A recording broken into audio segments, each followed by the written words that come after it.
Gracias, Presidenta. Especialmente porque a nosotros siempre se nos ha dicho que el problema de la reconducción inmediata era relaciones tanto con Venezuela como con Bolivia, y nosotros preguntamos aquí en diversas ocasiones en qué estaban dichas negociaciones sin recibir una respuesta satisfactoria. Es que también podemos plantear que aquí hay una deuda tremenda de la Cancillería y una deuda tremenda de las relaciones exteriores que está conduciendo el señor Presidente de la República personalmente, porque esa es su función. Ese es el primer punto, señora Presidenta. Segundo punto, y respecto de una legalización de las personas que ya se encuentran en el país. El efecto llamada que eso significaría y también el impacto sobre ciertos bienes y servicios que ofrece el Estado de una regularización de esas personas tiene que ser considerado. Y no solamente eso, tiene que ser considerado también que se premia a aquel que, violando nuestra ley, ingresa a nuestro país ilegalmente. Si una persona se encuentra ilegalmente en el país, por lo demás no puede tener un contrato de trabajo regular. Eso es un tema no menor. Y por lo demás hay gente que entró legalmente al país, es decir, con título, para entrar, se quisieron quedar y el servicio de migración se demora una eternidad de 3 días en regularizar su situación cuando efectivamente tienen un contrato de trabajo. Es decir, aquí tenemos un problema en todos los frentes, señora Presidenta. Y para cerrar y solicitarle entonces al Ejecutivo también un punto que a mí me parece que es fundamental. Que se derogue el reglamento de la señora Bachelet, la señora Presidenta Bachelet, que estableció que los inmigrantes ilegales o irregulares, no importa el nombre que le quieran poner, son grupos vulnerables. Porque eso significa que se les coloca en primer lugar a la hora de atender sus necesidades por parte de organismos del Estado. Es decir, que un inmigrante que entra legalmente a Chile con contrato de trabajo o un chileno, a la hora de presentarse a la Junji, está en peor posición que un inmigrante ilegal. Y eso es política del Estado de Chile, que se ha mantenido desde el gobierno de Bachelet y ha pasado por el gobierno de Piñera y hasta este gobierno. Y a mí me parece que es algo absolutamente indecente lo que se hace con nuestros ciudadanos. Y lo que se hace también con los inmigrantes que han entrado por la puerta ancha. De ponerlos al final de la cola en este tipo de servicios. Si este país está mandando el mensaje al resto de Latinoamérica que aquí al inmigrante ilegal se le trata mejor que al legal, e incluso que el ciudadano chileno, entonces yo les pregunto, ¿qué incentivo puede haber para que se hagan las cosas legalmente? Y por último, para cerrar, señora Presidenta, porque aquí se habló de números de expulsiones judiciales y de expulsiones administrativas. Respecto de las expulsiones judiciales, yo no veo ninguna razón por la cual el arraigo familiar debiese ser algún tipo de impedimento para la expulsión de una persona. Si una persona quiere mantenerse y seguir viviendo junto con su familia y es de origen extranjero, me parece de toda lógica que no cometa delito. Y si comete delito tiene que abandonar el país, con todas las consecuencias que ello trae. Es la primera aproximación. Y si la familia es extranjera, tiene que acompañarlo, si no son capaces de sostenerse por sus propios medios en el país. Con todo lo duro que esto suene, pero no tenemos por qué mantener las redes de apoyo de delincuentes en nuestra nación. Y el segundo punto, cuando me dicen que hay, o que han habido, números de expulsiones en los cientos, no en los miles, administrativas. Eso a mí lo que me demuestra, señora Presidenta, es que el sistema está completamente fracasado a la hora de enfrentar la situación migratoria. Es un fracaso. 8.000 millones de pesos o 7.000 millones de pesos para remigraciones significa que este gobierno no quiere, ni siquiera planea devolver a todas las personas que están ingresando ilegalmente. De hecho, está calculando, si consideramos que a 500.000 pesos la expulsión, más o menos, ¿ya? Entre o más, ok, póngale 1 millón de pesos. 3 millones de pesos por expulsión. De acuerdo. Eso significa que efectivamente no están calculando un número mayor de expulsiones que 2.000 o 2.500 personas. Y están entrando 90.000. Y este país no tiene dónde alojar. De hecho, esas 90.000 personas son la gente que está llenando los campamentos y las tomas y están alimentando entonces las redes de lo que es las inmobiliarias ilegales, presionando el comercio normal a través del comercio informal. Esa gente, señora presidenta, sin dudar de que hay gente maravillosa y probablemente muy, muy buena entre medio, pero esa gente por el solo número es indigerible por Chile en la situación en la cual estamos, en recesión económica. Entonces, ¿cuándo, señora presidenta, y más allá de quién es la culpa y todo el tema, porque ahora nadie quiere tener la culpa, nadie quiere ser responsable por lo que hizo, ¿no? Dejemos eso de lado. Pero ¿cuándo vamos a ver atisbos de realismo? Aquí yo concuerdo con la señora presidenta, aquí se tienen que tomar medidas drásticas. Se tiene que cerrar la frontera. Si ya vamos, y usted había planteado la necesidad quizá de una regularización, si ya vamos a regularizar tenemos que poder cerrar la frontera, porque si no se nos va a llenar de inmediato de nuevo. Y Perú está expulsando a 1.400.000 personas. ¿A dónde creen que van a ir? ¿De vuelta a Venezuela? Y se van a hacer cargo una vez en el gobierno, van a ir entonces a la Plaza de Armas, se van a presentar frente al pueblo de Chile y decir, ¿sabe qué más? Ahora díganos lo que opinan de nuestra política de migración a la gente. O también se van a esconder y van a decir, no, si la responsabilidad es del gobierno pasado, del antepasado, lo que fuere. Eso es lo que tenía que decir, señora presidenta. Muchas gracias. Muchas gracias, señora presidenta. Primero una pequeña corrección. Chile antes sí tenía fronteras y control de fronteras e impedía el ingreso de personas que no querían su territorio. Llegó un momento en el cual se dejó de hacer cumplir la norma, y yo me acuerdo todavía de los vuelos que llegaban a Pudahuel con sobres amarillos. Cientos de miles de personas importadas violando la ley. Y se violó la ley de manera sistemática, con cientos de miles de personas, que evidentemente no eran turistas porque no cumplían con los requisitos para ser turistas para ingresar y permanecer en Chile. Desde ese momento que nosotros no tenemos control de frontera, desde ese momento que nos empezamos a transformar en un chiste en materia fronteriza. 2018. Esto es el 2000, no, el segundo gobierno de Bachelet. El segundo gobierno de Bachelet. Antes de eso ya el señor Sebastián Piñera había abierto, no habíamos empezado con el problema de los colombianos en Antofagasta, así que ya, no, sí, fue muy transversal esto de andar arruinando nuestro sistema migratorio.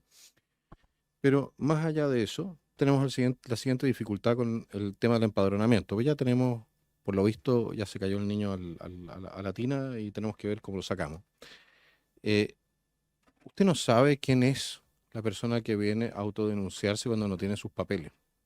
Cuando no tienen sus papeles, entonces, este sistema de empadronamiento que se ha generado, incumpliendo la norma que se ha resuelto aquí, lo que hace es entregar identidades ficticias. O puede entregar identidades ficticias. De hecho, una persona, un delincuente extranjero, debiese tener todo el interés del mundo de ir y empadronarse con otro nombre. Porque eso le significaría en la práctica conseguir papeles limpios. Y no veo que el Servicio de Migraciones tenga las capacidades ni la inteligencia.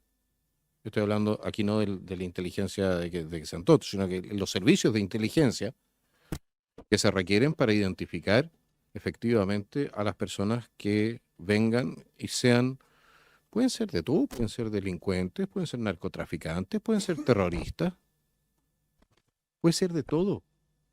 Nosotros aquí lo que hemos abierto ha sido la caja de Pandora en materia de recibir personas, permitirles un comienzo absolutamente nuevo en la práctica, sobre todo si se termina regularizando esto.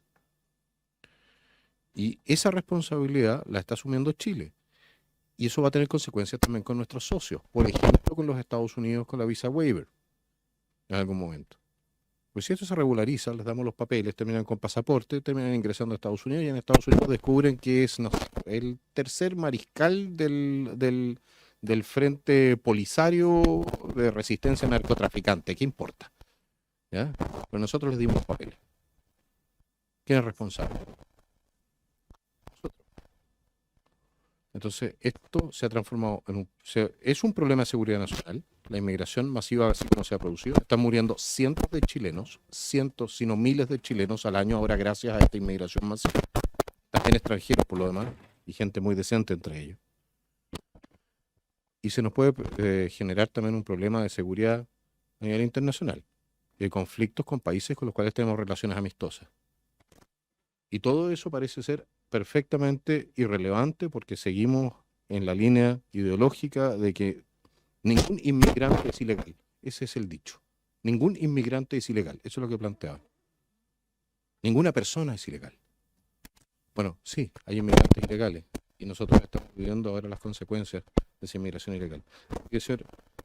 Señor director, y disculpe, porque yo la verdad es que le estoy cargando a usted toda la mata y la responsabilidad viene de más arriba.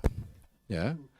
Pero usted es el representante, entonces tiene que ser de cabeza de turco. Lo lamento mucho por su intermedio, señor presidente. Pero sí le quiero consultar cómo se supone que garantizan,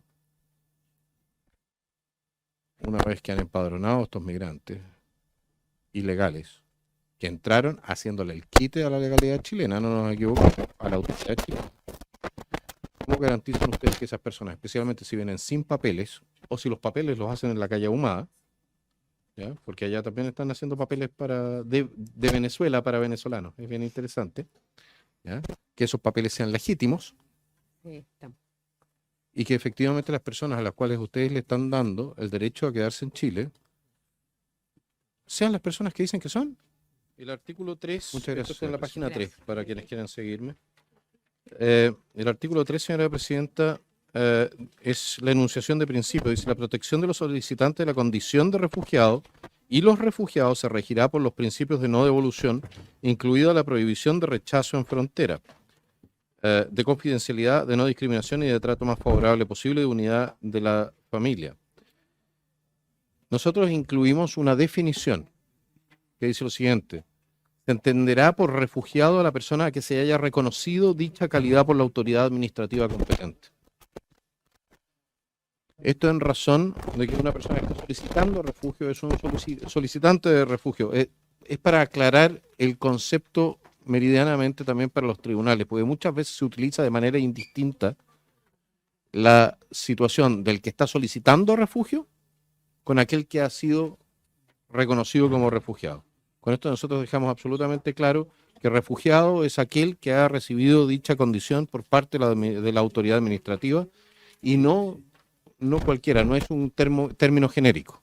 Esa es la razón de ser de la indicación, señora presidenta. Muchísimas gracias. Esto va de la mano del argumento de que una persona que está buscando refugio en un país, lógicamente va a tratar de acercarse lo más rápidamente posible a la autoridad competente para solicitar el refugio, va a tratar de entrar por el lugar que le sea más fácil de ingresar, lo cual es normalmente un paso habilitado y no aquel paso que no es habilitado. Excepciones pueden existir sin duda. Eso en el caso de que países vecinos, por ejemplo, se encuentren en una situación de conflicto o una situación ¿cómo se dice esto? De no poder confiar en su propia policía. Y eso probablemente lo deberíamos considerar. O, por ejemplo, un marino que arranque de un barco de una potencia como Norcorea que está recalada en Valparaíso y se lance al agua. Pero eso son situaciones tan excepcionales que para las mismas se entiende lo que se llama la fuerza mayor, porque nadie está obligado a lo imposible. Es decir, como excepción, ¿no? La fuerza mayor, la obligación que tiene una persona o la fuerza que lo obliga a ingresar por un paso no habilitado en razón de que no tenía ninguna otra opción, va a ser siempre considerada por el tribunal. Lo que no es aceptable es que la persona que está buscando refugio planifique, diseñe su ingreso a territorio nacional evitando a la autoridad del país, puesto que eso contradice por lógica el hecho de buscar refugio, porque lo que uno está haciendo es buscar la protección de un tercer estado. Entonces no tiene ninguna razón de ser el evitar a la policía o a los órganos de ese estado, a menos, por supuesto, que uno tenga algo que ocultar, y entonces la solicitud de refugio se puede transformar en una forma de evitar la expulsión inmediata de territorio nacional, y eso es lo que queremos evitar. Queremos que Chile siga siendo asilo contra la opresión, pero por la puerta. No necesariamente por la puerta ancha, con los brazos abiertos, con un sentido humanitario profundo, pero siempre, siempre respetando las normas de nuestro país, y creemos que aquellos que quieren la protección de nuestro país, quieren también la protección de las normas de nuestro país, y no pueden entrar a este país violando dichas normas, porque con eso se empieza a violar también el principio de buena fe que tiene que conducir todas estas interacciones entre entre personas que llegan a nuestra nación y están pidiendo su protección. Muchas gracias, señor presidente.